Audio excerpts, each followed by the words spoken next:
Here we're going to talk about the distance formula, and we're going to use the distance formula to discuss circles. So let's say that you had 2 points in the plane. Let's say this is your first point, and then here would be your second point, let's say. Let's label the coordinates of this first point as x1, y1. It's a 1, x1, y1. Okay, and then let's label the coordinates of the second point. How about x2, y2?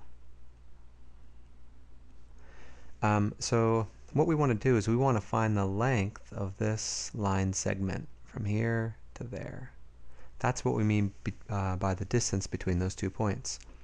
So recall that if you have a right triangle, so let me draw a little right triangle here. Remember, right triangle is a triangle where one of the angles is 90 degrees, like so. And let's say this length was, this side was of length, let's say A, and this side was of length B, and this was side C. These 3 lengths are related in a right triangle by the Pythagorean theorem, which says that the length of C squared is equal to A squared plus B squared. So the length C squared is equal to the length A squared plus the length B squared. So what we're going to do is we're going to use that to derive the length of this line segment. Let's call this length D. Now D, I'm using that because we're after, that length is what we're going to call the distance between these 2 points. So what we're going to do is we're going to draw in a right triangle here, like so. Okay, and so I've created a 90-degree angle. And the question is, well, what's this length and what's that length? Now remember, this coordinate has this point has coordinates x1, y1. That would mean that this value right here on the x-axis is x1, and likewise, the coordinate on the y-axis, right, the y-coordinate of this point, that's y1. Now the reason I'm bringing that up is because you can do the same thing for the other point, right? x2 is the x-coordinate of this point, and that means this value here on the x-axis, that would be x2, and likewise up here this value would be y2. So what I can do is I can say, well, the length of this side is the same as that length right there. Now I can see that length, this length right here, is simply x2 take away x1. Now generally speaking, we're going to want to use the absolute value because it's not always going to be the case that x2 is going to be larger than x1 when we do problems. So let me label this length here as simply the absolute value of x2 take away x1. All we do is we subtract the 2 coordinates from each other and then take the absolute value of that. And likewise, what do you think that length is going to be? Well, the absolute value of y2 minus y1. And I use the absolute value, of course, because we want a positive quantity. Now, what I can do then is apply the Pythagorean theorem, which says that, well, d squared, right, that's like our c squared, so we have d squared is equal to, well, the square of a plus the square of b. So the square of this plus the square of that. Now, when you square x2 minus x1, you're squaring something that's positive, right? But when you square something, you get something positive anyway. So what I can do is drop the absolute value and simply get this. x2 take away x1. Now I know that might be negative, but doesn't matter. When you square it, you get something positive, right? So I don't need to put the absolute value and then square that, because upon squaring we get something positive anyway. Okay, then plus, right, plus the b squared, and that would be the square of this, which is simply y2 minus y1 whole quantity squared. Okay, and that gives me d squared. Now remember, d is a length, right? The length of that line segment. So I'm going to use the square root property, and I'm going to get d is equal to, well, not plus or minus, because we just want the positive, right? So it's going to be the square root of all of this. So it's going to be the square root of x2 minus x1 quantity squared plus y2 minus y1 quantity squared. So what we have here is what's called the distance formula. Let me write that down. So the distance formula. And we use that for 2 points. Okay, when you have 2 points, when you have the coordinates of 2 points, you can apply this formula to get the distance between those 2 points. Okay, why don't we go ahead and see an example of how to use that now. Okay, find the distance between the 2 points, -1, 3, and 2, -5. Now, it doesn't matter which point you call point 1 and which point you call point 2, because we're going to be taking the difference of the coordinates and squaring them. So recalling our formula, d is equal to the square root of, well, the difference of the x coordinates, right, squared, and then added to the difference of the y coordinates, squared. All right, so let's see, x2. How about I call this point 1 and this point 2? So x2 would be the x coordinate of the second point, so that'll be 2. So it's going to be the square root of 2, take away, well, x1, that's the x coordinate of the first point. Now when I subtract this negative, it becomes 2 minus -1, which is just 2 plus 1, right? And then I have to square that, plus, then plugging in here, y coordinate of the second point is -5. Take away y coordinate of the first point, which is 3. And what do I get now? Let's see, it's going to be the square root of, well, 2 plus 1 is 3 squared, which is 9, plus, let's see, -5 minus 3 is -8. And let me write that out. Well, I guess we don't need to write that out. When we square that, when we take -8 and we square it, we get positive 64. And it looks like I don't quite need all that radical symbol, right? Let me erase some of that. Okay, so what do we get? Well, when we add those together, we simply get the square root of 73. And that's the distance between these 2 points, the square root of 73. Okay, now it turns out we can make use of the distance formula to think about circles. Let's do that now. So I have a circle here. Now I've located that circle in an x, y, in a rectangular coordinate system. Now we're looking for the equation of this circle, and what do all these points, that is all the points on the circle, what do they all have in common? That's kind of a tough question, right? But would that question be any easier if I did this? If I put a point right there, right in the middle? Well, it's supposed to be in the center. Now what do all these points have in common? Well, you'd say, yeah, all those points are the same distance from this point, right? So let me draw that a little more central, okay? That is, any point that you have here, call it x, y, anywhere on the circle, right? Anywhere that point is on the circle, all those points are the same distance from this point in the middle, which is called the center. Let's label the center in the following way: h, comma, k. Now h is the x coordinate of this point, and k is the y coordinate, okay? So h would just be on the x-axis, and k would be on the y-axis. So what I can see is that anywhere I am, right, for any point on the circle, the distance to the center is the same. So if I draw in that little line segment like so, okay, I can see that that length doesn't change as we sort of make our way around the circle. So let's write that out. Let's label this distance, by the way. I'm not going to label it d, because when we're working with a circle, we often use a letter that you've probably seen before. We're going to use the letter r. Now, what do you think the r stands for? That would be the radius of the circle, okay? But it's the same as d was in the previous, in what we were doing before. It's still, r is still the distance between those 2 points, okay? So using the distance formula, we're going to get, well, r instead of d, right, is the square root of, well, let's see, the difference of the x coordinate, so it's x take away h, quantity squared, and then plus, well, it's going to be y take away what? Y take away k, quantity squared. That's just applying the distance formula, right? And we usually write that, we usually square both sides and get this equation. We usually get x minus h squared plus y minus k squared is equal to r squared. I simply squared both sides. This is called the standard form for the equation of a circle. Let's write that down. Standard form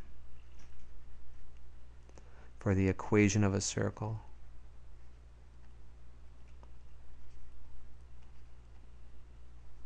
So the equation of a circle, with center. What's the center of the circle? Well, it was the point HK, right?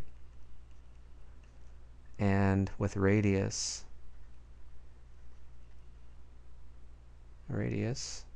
R. Okay, let's give that a big box. That's important. So that's what a circle is, right? It's the set of points that are equidistant from a point, in this case called the center. And when I say equidistant, I mean the same distance, right? And that distance is denoted with an R there. Okay, so now that we know what circles are, let's go ahead and look at them, look at their graphs and how to identify their key features. So let's find the center, the radius, and graph, and this is the equation of a circle. Now when I look at that equation, the first thing I notice is that I have x squared and y squared. Now, this can't be a parabola, remember, right? Because a parabola doesn't have both the x and the y squared. So whenever you see both variables squared, you're outside the land of lines and parabolas. In this case, this is the equation of a circle. So I'm comparing this mentally with this, the standard form, x minus h quantity squared plus y minus k quantity squared is equal to r squared. And when I compare my circle with this template, right, what is h? Well, h would be 1, and k would be 0 because y squared is like y minus 0 squared. So I can see right away my center, right, which is always hk. In this case, my center must be 1 for x and 0 for y. And likewise, what's my radius? You have to be kind of careful. The radius is not 16, right? It's what you square to get 16. So in this case, it's 4. So the center of my circle, right, 1, 0, 1, 0 is right there. That's the center of my circle. So what we do is we start at the center and we move the radius in all directions. And I'll move in 4 directions. I'll move 1, 2, 3, 4, right? I moved 4 units from the center. Then I'm going to move up 4 units. So 1, 2, 3, 4. So it brings me to this point right here. Then I'm going to move left 4 units. 1, 2, 3, 4. And then down 4 units. 1, 2, 3, 4. And now what I'm going to do is I'm going to take note that what I want to do is I want to draw a circle through those points. Okay? Let's go ahead and do that now. So this would be the graph of my circle. Let's try another one like that. Find the center, the radius, and graph. Okay, once again, I'm going to compare this equation with the standard form for a circle, which is x minus h quantity squared plus y minus k quantity squared is equal to r squared. So here, upon comparison, x take away h. Well, I have to get to x plus 5. And I can see right away that h better be negative 5, right? Because it's got to be x take away h. And I need 2 negatives to make a positive 5 there. And likewise, I can see that k has got to be, well, simply equal to 1 here, positive 1. So I can see that my center has coordinates negative 5, positive 1. And my radius is what I square to get the right-hand side. And that would be, well, I need to square 2 to get to 4. So the radius is 2. So let's see, our center is going to be negative 5, 1, right? So negative 5 and then up 1, so right about there is our center. And we're going to move our radius distance, that is 2, in all directions. So let's go first 2 to the right, so that gives me 1 point on the circle. Let's move 2 up, so maybe right there. Right, I'm moving 2 up, so 1, 2 up, right? Let's move 2 to the left, and then 2 down, so 1, and then 2. Okay, so now I'm going to draw a circle through those 4 points on the outside. Let's do that now. Okay, and this would be the graph of my circle. Okay, there are a few more things to say about circles. Let's do that. So circles are examples of what are called conic sections. So what I've done here is I've taken 2 cones and I've put them, so there's the top cone and here's the bottom cone, and I've placed them tip to tip. And what I've done here is I've taken a plane and I've intersected the top cone with that plane. And you see this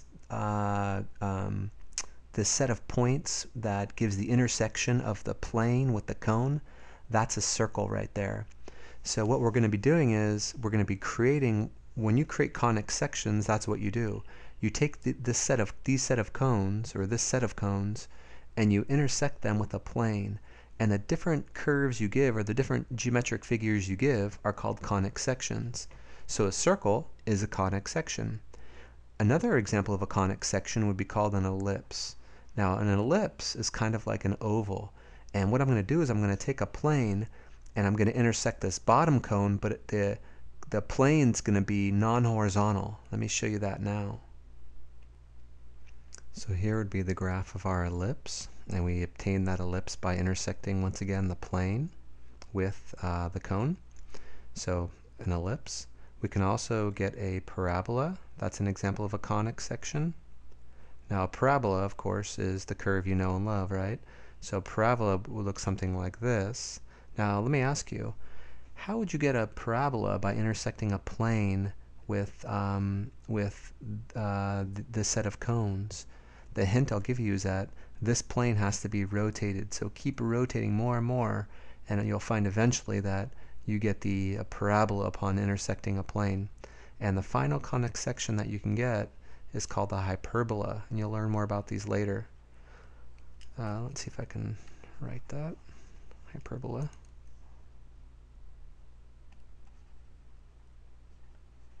Hyperbola.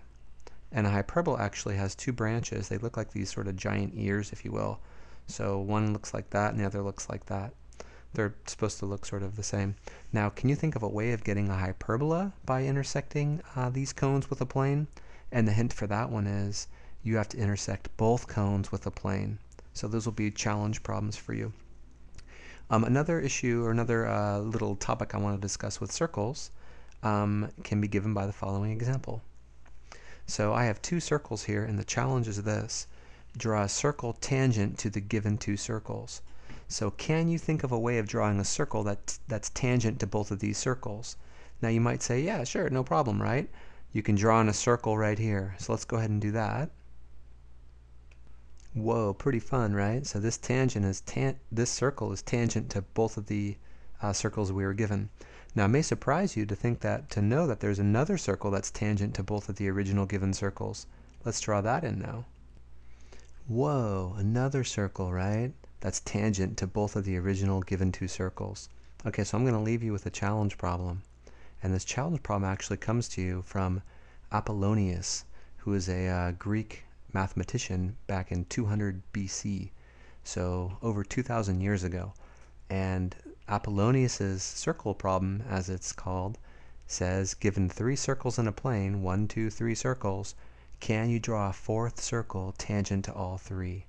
So that'll be a little challenge problem for you. Okay, until next time.